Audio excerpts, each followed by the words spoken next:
good morning, ladies and gentlemen. Oh no, sounds like the weather got you on the wrong side of the bed this morning. Ladies and gentlemen, I want to remind you where you are. You are in the presence of phenomenal men and women who have carved the trajectory for conscious leadership, not only in a country like South Africa, on the African continent, but also on global stages. You, as participants who are here today, have the opportunity to celebrate what has been a decade's worth of hard work in making sure that we are able to amplify the voice of African leaders across global stages. So on that note, as we embody the presence that we have today, acknowledge those who have gone before us in crafting this particular trajectory, and most importantly, also understanding how we continue to shape and evolve the world to ensure that we have not only a greater society for women, but a greater society for social impact, economic development, as well as outcomes. I'd like to greet you all again. A very good morning, ladies and gentlemen. There we go.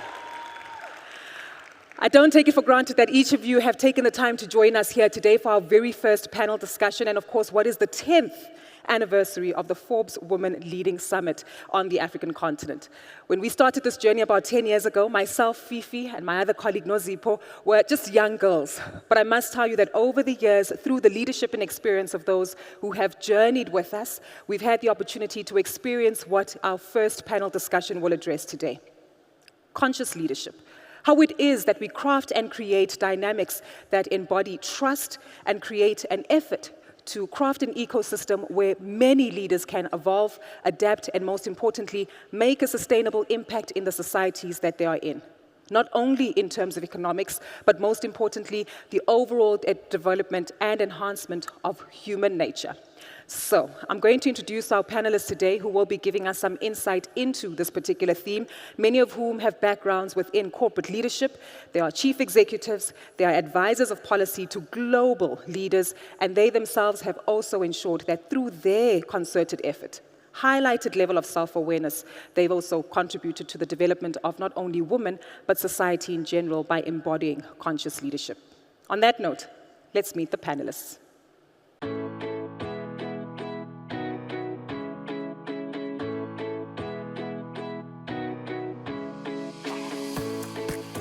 Why conscious leadership matters.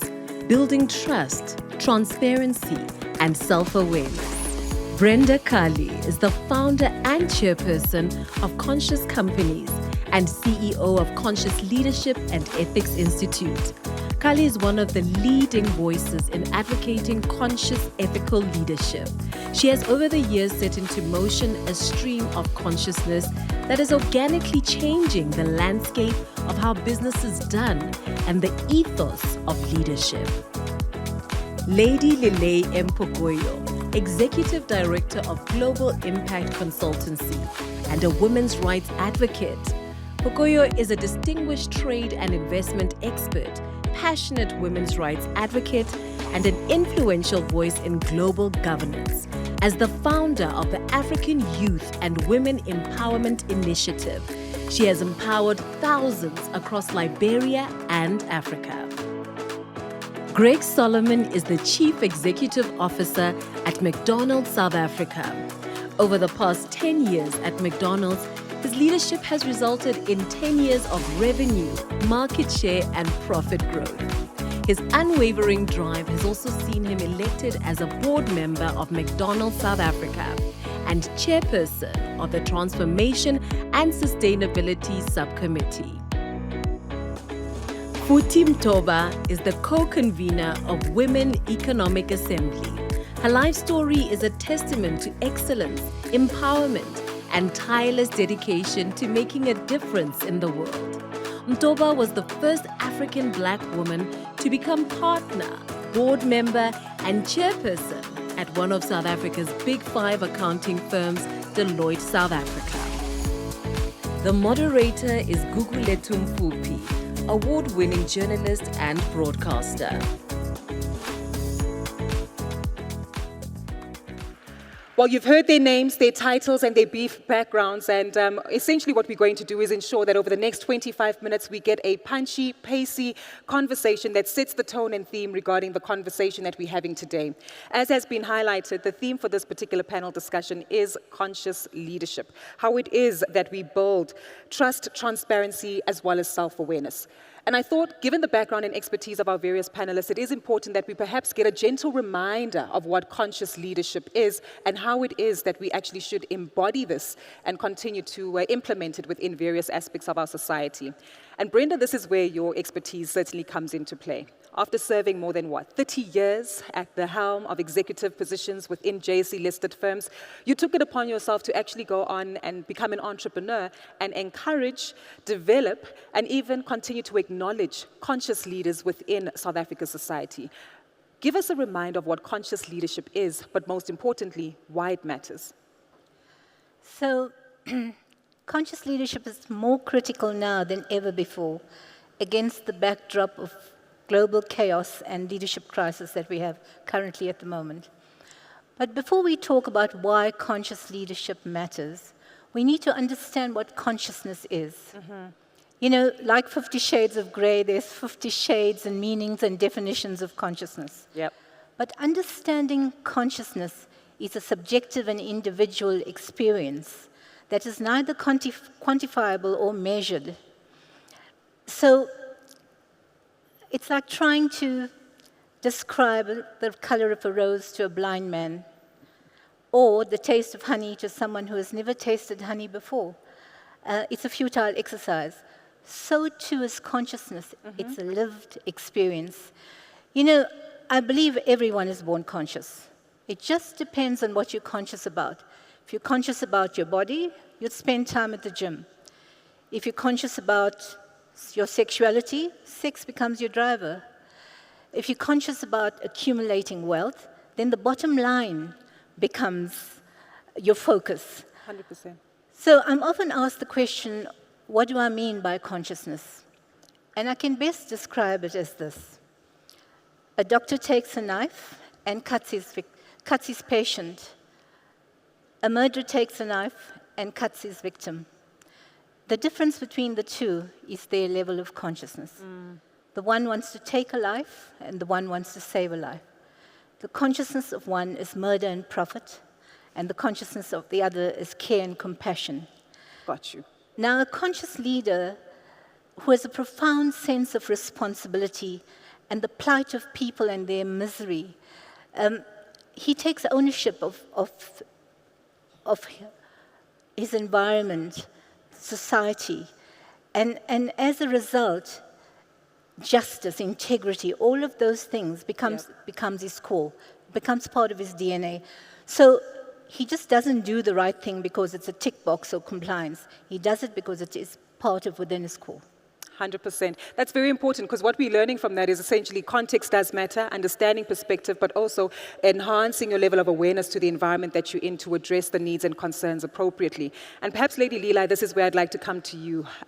Given your experience, certainly leading trade missions across the globe, interacting with various cultures, but also working in terms of policy advisory to the government and the leadership within Liberia, you also have a personal experience of actually surviving the civil war in Liberia. And you were sharing with me backstage a moment ago as to how that experience created consciousness in terms of your leadership. So in response to what the environment needed, you weren't working just on what it was that you had intended, but most importantly, the experience of others around you. Maybe share your perspective on conscious leadership here before we get the views of your peers on the panel.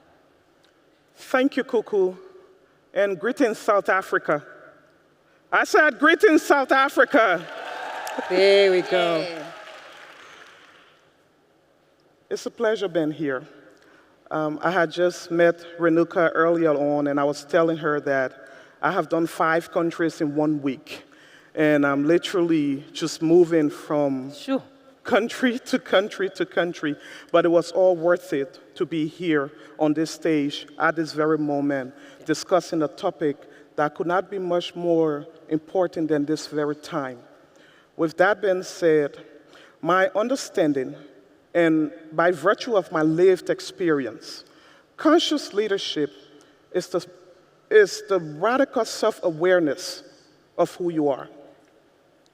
When you know who you are, when you confront those inner limitations within you that you use to project on others around you, you allow yourself to get conscious enough to extend grace to others, to understand the dynamics of how people within your society or your setting, how they want to be treated, how they want to be related to, how they want to be communicated with. Yeah. But it starts with you.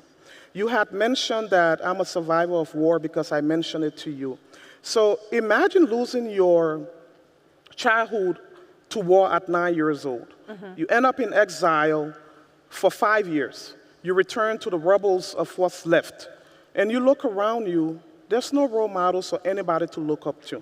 I was telling you the environment around you informs that consciousness and then birth leadership.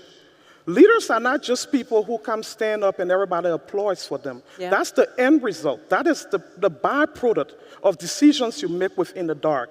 And those decisions you make in the dark comes from your self-conscious.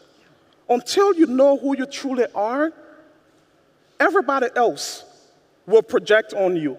You will be moving in a world where you are leading just because you are reacting to people. 100%. But if you're taking moments where you're having conversations with yourself, where you're deeply reflecting on issues, where you're understanding people from where they are, who they are, from a cultural perspective, from religious perspective, economic perspective, and everything in between, it puts you in a position to extend grace such that I may not truly know you, but I'm giving you the space to be who you are. And that in itself is leadership. And that in itself allows those around you to aspire to their full potential. And that, in my understanding, is what conscious leadership is. 100%. Thank you.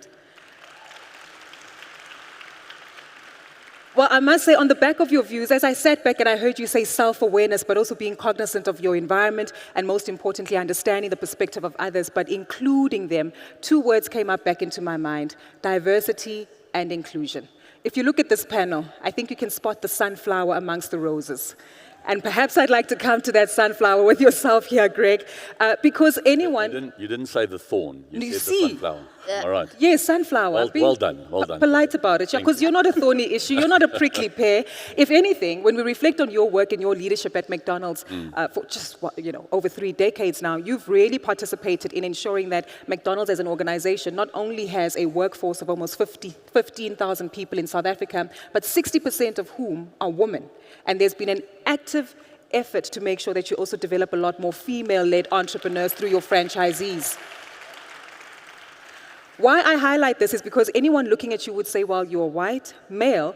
Why do you take the effort and how do you apply conscious leadership to ensure that you improve the ecosystem for the inclusion of women, the development of entrepreneurs, regardless of gender, creed, and culture? Help us understand what your learnings have been and how you did it, essentially.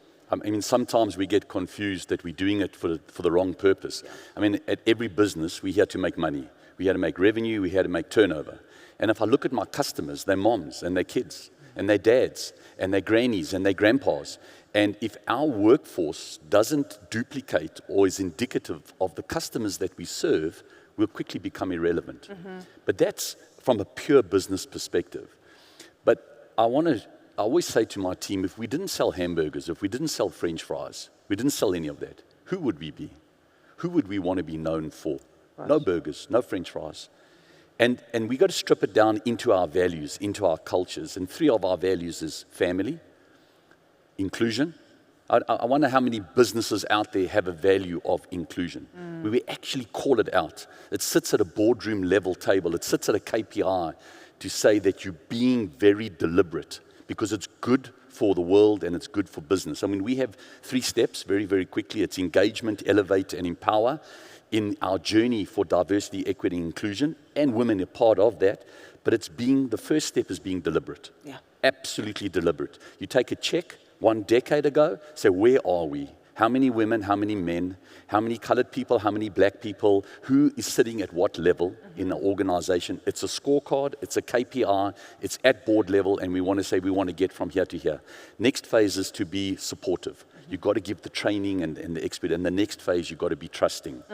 Because the women in McDonald's right now through this last decade journey are not in their roles because they're women. They're in their roles because they're the best for that particular position. And right now, in our little 1 minute conclusion, let me give you an example of trusting. So we're sitting in Menlyn, in Tshwane. Yes. And just down the road is a McDonald's in Sammy Marks. It's an icon. It's one of our 5 big restaurants. We could have built it in Brooklyn. We could have built it in Sandton. We could have built it in Century City. But we built it in Tshwane in Sammy Marks. And that's a whole story for another day. But you know what the cool thing about this building is? All right, is that the construction project manager was a lady. That the architect of that building, award-winning, was a lady. That the operations manager of that restaurant was a lady. That the restaurant manager of that restaurant was a lady. Hold on, guys, wait for this. That the director of operations for the entire region and that restaurant was a lady. 100%. So when you get to that third evolution where it just takes care of itself, trust the women, they're great at doing what they want. They don't have to be in position because they're ladies anymore. 100%. I think that's so critical in terms of understanding the capacity, the skills, and of course the trust that is developed. But that trust needs to be right across the ecosystem, right? From our male participants, from our female peers as well, and even in terms of the capacity that we as leaders, female leaders have within these organizations. Mamfuti, this is where I'd like to come to you as well, perhaps to build up on these themes, but it's really open to the panel as well to add their thoughts and their perspective. How do we continue to create a value chain of conscious leaders who will continue to prioritize inclusion of women, especially in the economies that we have on the African continent? I highlight this because if you look at markets like Djibouti, Gabon, South Africa, they still have some of the highest unemployment rates in the world when it comes to women, largely between 25 to 40%. And what it tells us is that right from the development of the girl child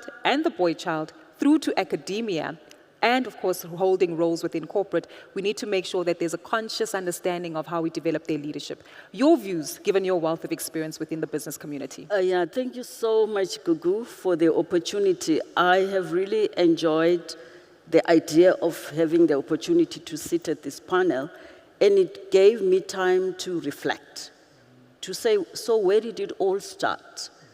So being raised in a family, 7th out of 10, by a mother who was a praying warrior. From there, I learned that do unto others how you would like them to do unto you. Yes. Fast forward, you grow up. Fast forward, when I became a partner at Deloitte, my sister spoke at my ceremony, and she said to me, you know, something that I think about all the time. She said, so you are going to have power.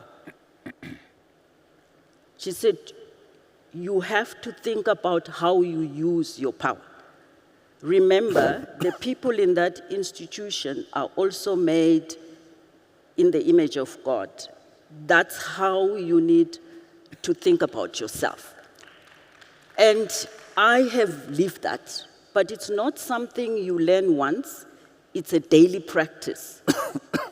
So that daily practice means you wake up in the morning, you meditate, you think about the day, you pray that everyone you interact with, you empower on a daily basis. So I have tried to live the life in that way. Now coming to how the question of how you build those leaders to continue to be conscientious, which means they must be aware. You need to be aware of your context all the time. It's really a daily exercise. You need to understand also that awareness and consciousness is a context issue. So when I was reading through one of the questions, it said, do you take traditional leadership style to a new one? It's really not about tapping anything, but it's what the time requires. Yes. So this time requires that women participate in the economy in the productive economy. A conversation that I'm going to continue with you. Since I've met you, I'm so happy. It requires that women are developed differently. There is an understanding that when you talk about women in business, the business of doing business remains the same. Yes. However, we have to understand as a leader that women bring a different context. They have to think about the child. They can't just abandon the child when they walk into that room. So when you employ the woman leader, she's gonna ask for things that you are not used to. Like, I need to go and take my child to the doctor. Yeah. So within that context, so the way we use our power, so because we are in the room with women, I really like to emphasize that at every stage of our life, we have power to influence, and we have to use that power of creating that consciousness, which means being aware, do unto others as you would want done, develop people, make sure people under you are trained, understand they also aspire to become better than what they came into the organization as. 100%. So we're hearing go ahead, Brenda, you have a brief point to add? Just to add to her, there's a colossal resistance to conscious leadership. Because conscious leadership is hard work. It means that a leader has to attune to a deep awareness of who he or she is. Yeah. And that people don't want to go there. They don't want to do the inner work, the inner transformation. Because in that moment of transformation, your way of being in the world is different. It changes. And so we talk about conscious leadership here today. And I hope that the takeout would be, let them go and explore what it is, what it means to be conscious or a conscious leader. 100%. So we're hearing get uncomfortable, be comfortable getting uncomfortable, be self-aware, and most importantly, understand that you do play an influence in terms of how you show up, but the context of your environment does matter. I'm cognizant of the time, and we do have about 8 minutes left, so I want to fire a thought to all of you as our panelists that our guests can actually leave with here today.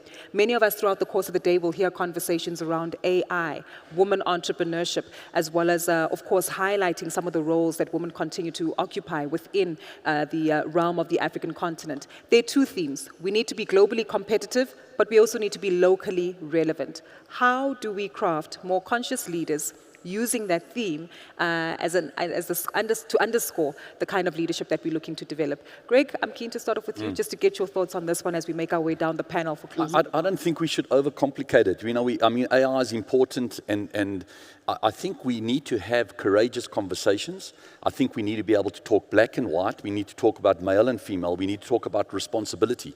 But the most important thing is our power, certainly our power, is in our diversity. The worst thing for McDonald's is to have 1,000 Gregs running around. What we want is we want Greg, we want Mbali, we want Mlu, we want Daniel running around. And what knits us together is the silver thread of the one purpose. So my message is, be yourself, because that's what you can bring. Whoever you are, bring yourself, bring your differences, and your differences creates the color. Can I challenge you on that one very briefly? Because sometimes difference often doesn't create a level of safety, right? We often hear about this phrase of psychological safety. How do I build the trust? Are there lessons that you can share with us in terms of the diverse You've got to space? create, firstly, by stating it, you've got to create an environment in the boardroom, in the crew room, in the environment that allows that to happen. If you don't allow that to happen, you're going to have that one quiet person, be it male or female, that's now getting shambok because they're making an opinion that's offbeat. So give permission and welcome it. 100%. Lady Leela? And Kuku, to that, I want to add that women must break the code of silence. Yes. Yes. Break the code of silence. So speak up even if your voice quivers. Speak up. Oftentimes, society has made it seem as if when we operate from the place of our vulnerability, it is weakness. But it is from the place of vulnerability that you inherently establish trust.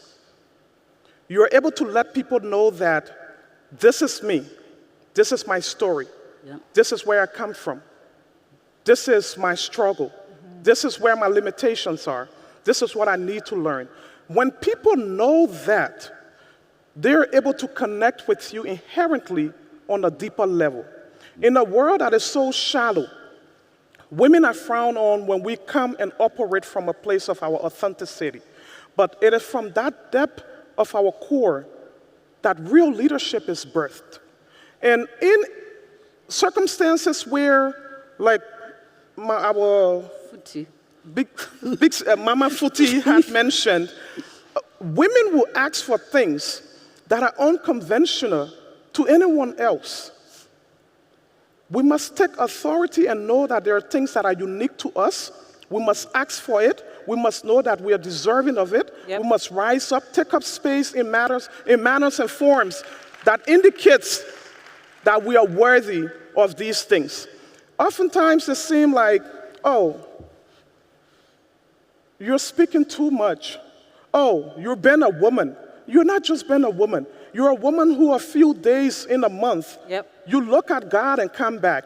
You're a woman who procreates. And at the same time, you're a woman who have to manage the home. But then you have to rise to the occasion, stand up and be a CEO, stand up and lead people and all of that. I say to every woman, take all of that with you into leadership. Yep. Agree. It is your strength. 100%. And speak out where you need to in order to seek help. And if we're seeing anything, just given the level of agreement that Greg is sharing, and of course other male counterparts in the room, essentially there is space to accommodate and not only hold space for you, but also to support you through some of those initiatives. Absolutely. Indeed. Thank you, Lady Lila. Mam Futi, just your closing remarks in terms of developing that muscle and the one key takeaway. Yes, so she has made me want to you made me want to make an example, which when I was talking to the colleague about speaking up, and using your power. I mean, when I was going to be a manager, there's always training that happens. I was having a baby.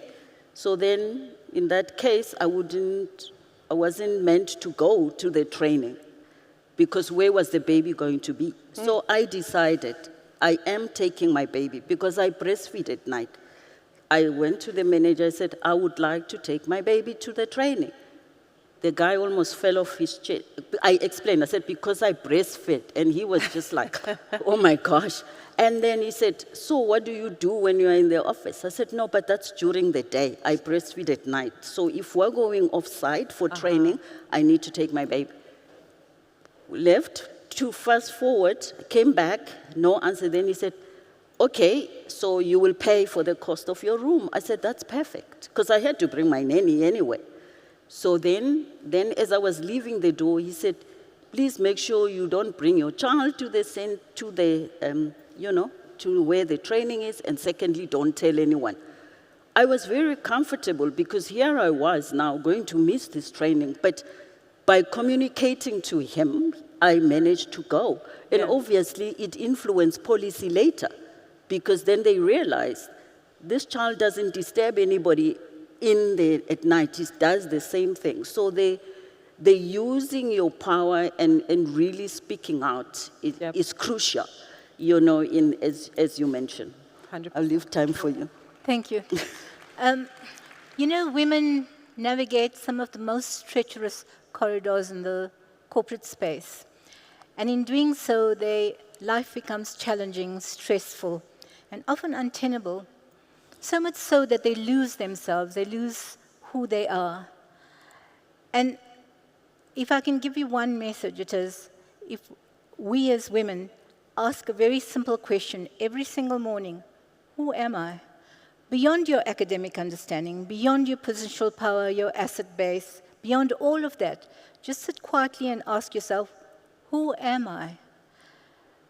It would activate something within you that would give you glimpses of who you truly are.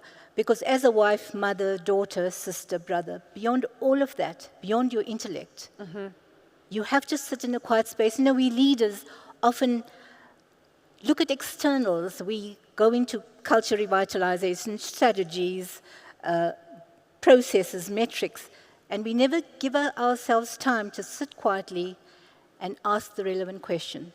And what is our place in the world? What are we here for? Exactly. What is your legacy as a leader? Is it the bottom line, or is it making an impact?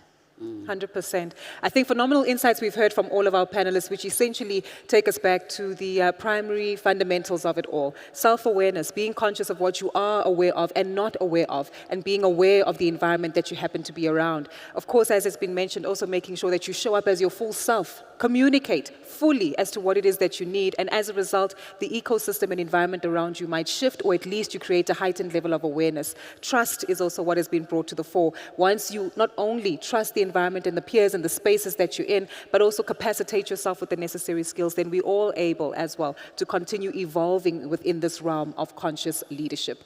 I think if there's anything to be said, the playbook is certainly present. We have the examples that are tangible that we can look to and can reference, and most importantly, we have the solutions that we also need to continue to embed to ensure that the constant evolution of conscious leadership is something that does take place. On that note, ladies and gentlemen, thank you so much. A big round of applause to our panelists as they... No close and worse. Unfortunately, we are out of time, so we do have to make our way off the stage, but there will be an opportunity for everyone to participate and interact with the panelists as they make their way and their presence in the conference throughout the course of the day. But on that note, thank you so much. Thank you. Ma'am Brenda, of course, Lady Leela, Greg, and of course, Ma'am Futhi, as we make our way off the stage. Another round of applause, please, ladies and gentlemen.